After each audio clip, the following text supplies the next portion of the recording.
حضرت عمر رضی اللہ تعالیٰ عنہ روایت کرتے ہیں کہ زید بن سعنہ نامی ایک یہودی تھا جس کو حضور نے قرض دینا تھا۔ آقا کریم علیہ الصلوۃ والسلام دو جہاں کے مالک ہیں، لیکن حضور کا فقر اختیاری تھا۔ آقا کریم علیہ السلام کے گھر میں بسا اوقات کتنے دن چولہا نہیں جلا کرتا تھا۔ حضور ادھار لے کر کے لوگوں کی مصیبتوں کو بھی دور کرتے اور گھر کا چولہا بھی بعض اوقات ادھار لے کے گرم کرنا پڑتا۔ اعلیٰ حضرت فرماتے ہیں مال کے کونین ہیں گو پاس کچھ رکھتے نہیں، دو جہاں کی نعمتیں ہیں ان کے خالی ہاتھ میں۔ تو کہتے ہیں کہ ایک دن حضور علیہ السلام کی خدمت میں ایک شخص حاضر ہوا جس کا نام زید بن سعنہ ہے اور یہودی ہے، اور اس نے حضور علیہ السلام سے قرض کا تقاضا کیا، لیکن تقاضا اتنے سخت انداز سے کیا کہ اس نے حضور علیہ السلام کی قمیص کو پکڑ کے کھینچا بھی۔ تو حضرت عمر رضی اللہ تعالیٰ عنہ نے جب دیکھا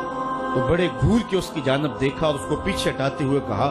کہ تجھے شرم نہیں آ رہی کہ اللہ کے رسول کے ساتھ کیسے سلوک کر رہا ہے اور میں تیرے سامنے موجود ہوں؟ تو حضرت نبی رحمت صلی اللہ علیہ وسلم نے حضرت عمر کو کہا عمر مجھے تجھ سے اس بات کی توقع نہیں تھی۔ ذرا غور کیجئے حضور علیہ السلام کی اس سیرت کے انداز کو۔ ایک شخص آ رہا ہے اور حضور سے سختی کر رہا ہے، ابھی حضور کو قرض لٹانے کی جو تاریخ ہے اس میں بھی 4 دن باقی رہتے ہیں اور وہ ناجائز سختی کر رہا ہے۔ حضرت عمر رضی اللہ تعالیٰ عنہ نے جب اس کو گھورا اور سختی کی تو حضور علیہ السلام نے فرمایا عمر مجھے تیرے سے اس بات کی توقع نہیں تھی، تمہارا کام تو یہ تھا کہ مجھے حسن ادا کی تلقین کرتے کہ اچھے انداز سے قرض واپس کرو، اور اس کو جو ہے وہ نرمی کی تلقین کرتے، اور پھر آقا کریم علیہ السلام نے فرمایا اس کا قرض ادا کر دو، اور اے عمر جو تم نے اس کو گھورا ہے اس کے بدلے میں 20 وسق زیادہ کھجوریں بھی تم اس کو دو گے۔ تو زید بن سعنہ نے جب حضور علیہ السلام کی اس سیرت اور اس کردار کو دیکھا اور حضرت عمر رضی اللہ تعالیٰ عنہ 20 وسق اس کو کھجوریں دے رہے تھے، تو اس نے حضرت عمر کو بتایا کہ میں یہودی ہوں اور میں نے تورات کے اندر نبی آخر الزمان کی شان اور عظمتوں کے بیان کو پڑھا ہے، یہ بات ابھی رہ گئی تھی، باقی ساری نشانیاں میں نے حضور میں دیکھ لی تھی، اب یہ نشانی رہ گئی تھی، آج میں نے یہ بھی دیکھ لی۔ اور پھر وہ حضور کی خدمت میں حاضر ہو کر اسلام کے دائرے میں داخل ہو کر حضور کا عبدی غلام بن جاتا ہے۔ تو یہ انداز حضور علیہ السلام کی سیرت کا زمانے کو حضور علیہ السلام کے قریب کرتا ہے۔ میرا رب خود کہتا ہے لو کنت فظا غلیظ القلب لانفضوا من حولک، اے محبوب اگر تو ترش مزاج اور تنگ دل ہوتا تو اتنے لوگ تیرے گرد کبھی بھی جمع نہ ہو پاتے۔ کچھ ان کے خلق نے کچھ ان کے کردار نے کر لی، مسخر ساری دنیا شہ ابرار نے کر لی۔ حضور علیہ السلام کے پیار نے زمانے کو اس قدر قریب کر دیا کہ وہ حضور علیہ السلام پہ جانے قربان کرنے کے لیے ہمہ وقت مستعد اور فعال رہتے تھے۔ جتنا پیار انہوں نے حضور سے کیا ہے کائنات میں اس کی دوسری کوئی مثال نہیں ملتی ہے۔ ایک شاعر کہتا ہے اپنے محبوب کا ذکر کرتے ہوئے، وہ کہتا ہے حافظ شیرازی نے غالباً کہا ہے کہ میرے جیسا محب زمانے میں کوئی نہیں، اس لیے کہ تیرے جیسا زمانے میں محبوب بھی تو کوئی نہیں۔ اگر صحابہ جیسا عاشق تمہیں زمانے میں نہیں ملتا تو محبوب جیسا کوئی صورت و سیرت میں حسین بھی تو زمانے کے اندر تمہیں نہیں ملے گا۔ حضرت سیدنا انس کے لفظ کان رسول اللہ صلی اللہ علیہ وسلم احسن الناس، حضور لوگوں میں سب سے زیادہ حسین ہے۔ اور دوسری بات کان رسول اللہ اجود الناس، حضور سب سے زیادہ سخی ہیں۔ ایک شخص حضور کی خدمت میں حاضر ہوا اور اس نے سوال کیا، 2 پہاڑوں کے درمیان جتنی جگہ ہوتی ہے اتنی بکریاں تھیں حضور کے پاس، حضور نے ساری اس کو عطا کر دی۔ وہ واپس جا کے اپنی قوم سے کہنے لگا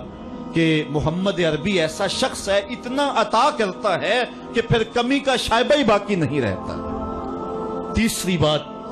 حضرت انس فرماتے ہیں کان رسول اللہ صلی اللہ علیہ وسلم احسن الناس و اجود الناس و اشجع الناس، کہتے ہیں کہ حضور جتنے دلیر تھے جتنے بہادر تھے، کائنات کے تر اتنا بہادر ہم نے کوئی نہیں دیکھا۔ مولا کائنات فرماتے تھے جب جنگ کی بھٹی گرم ہوتی تو ہم دیکھتے کہ سب سے آگے بڑھ کر حملہ کرنے والے محمد عربی ہی ہوا کرتے تھے اور ہم حضور علیہ السلام کی اوٹ میں ہوا کرتے تھے۔ آقا کریم علیہ السلام نے اپنی زندگی میں اپنی تلوار سے اور اپنے نیزے سے جو ہے وہ کسی کو قتل نہیں کیا ہے، صرف ابی بن خلف وہ بد نصیب شخص تھا جس نے کہا تھا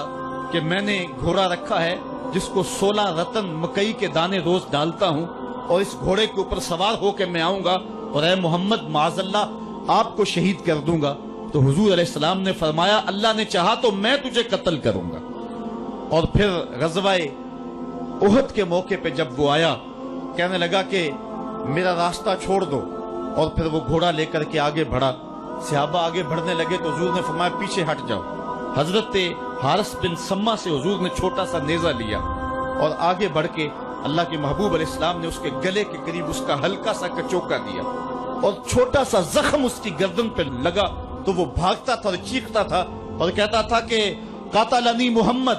محمد نے مجھے قتل کر دیا ہے۔ لشکر والوں نے کہا ابی بن خلف عجیب بات ہے، ایک چھوٹا سا زخم ہے اور تو اتنا شور ڈال رہا ہے۔ اس نے کہا تم نہیں جانتے ہو کہ مجھے کتنی اس کی تکلیف ہو رہی ہے، اگر میری اس تکلیف کو پورے لشکر میں بانٹ دیا جائے تو سارا لشکر مر جائے، جو تکلیف مجھے محمد کی اس ضرب سے پہنچی ہے۔ اس نے کہا مجھے محمد نے کہا تھا کہ تجھے میں قتل کروں گا، اس نے تو پھر مجھے نیزہ مارا ہے، مجھے یقین ہے کہ اگر وہ میری جانب غصے سے تھوک بھی دیتا میں پھر بھی نہ بچ سکتا۔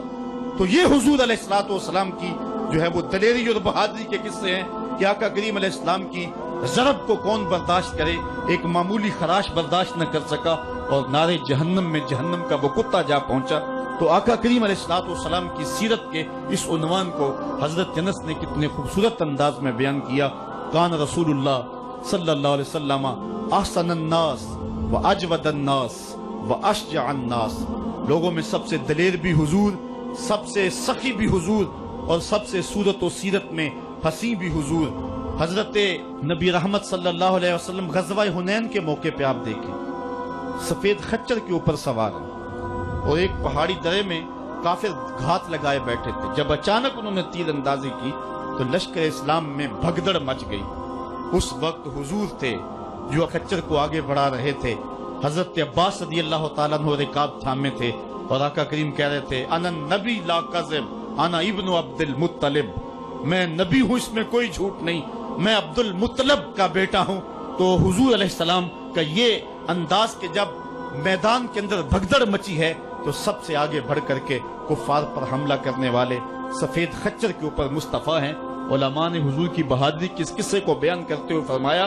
جنگوں میں خچر کا سفید ہونا، ایک تو خچر کا ہونا بہادری پہ دلیل ہے، اس لیے کہ گھوڑے رکھے جاتے ہیں کہ بھاگنا آسان ہو، اور دوسرا مٹیالے رنگ کے جو ہیں وہ جانوروں کی سواری کی جاتی ہے، یہ فوج کی وردی کا رنگ مٹیالہ، اس کی حکمت بھی یہ ہے۔ لیکن آقا کریم علیہ الصلوۃ والسلام سفید خچر پہ جو ہے وہ سوار تھے۔ حضور اتنے شجاع تھے، اتنے بہادر تھے، میدان میں بھاگنے کے لیے نہیں آتے تھے بلکہ حضور کفر کے چھکے چھڑانے کے لیے میدان میں داخل ہوا کرتے تھے۔ آقا کریم علیہ الصلوۃ والسلام کی سیرت کا وہ کون سا پہلو ہے اور وہ کون سا رنگ ہے جس نے معاشرے کو روشنی اور معاشرے کو اجالا نہیں دیا؟ آج میرے اور آپ کے آقا و مولا کی یہ سیرت ہمیں حضور علیہ الصلوۃ والسلام کی محبت کا حقدار بنائے گی۔ حضور اس دنیا کے اوپر مکارم اخلاق کی تکمیل کے لیے جلوہ گر ہوئے اور قرآن آپ کے خلق کی گواہی ہے، اس لیے حضور کی سیرت کو اپنانے کا تقاضا یقیناً آج کی اس بابرکت محفل میں آج کا یہ اجتماع ہم سے کر رہا ہے۔ ہم اپنی زندگی کو اور طرز حیات کو حضور کی سیرت کے سانچے میں ڈھال کر کے زندگی کی ایک ایک سانس اور ایک ایک لمحہ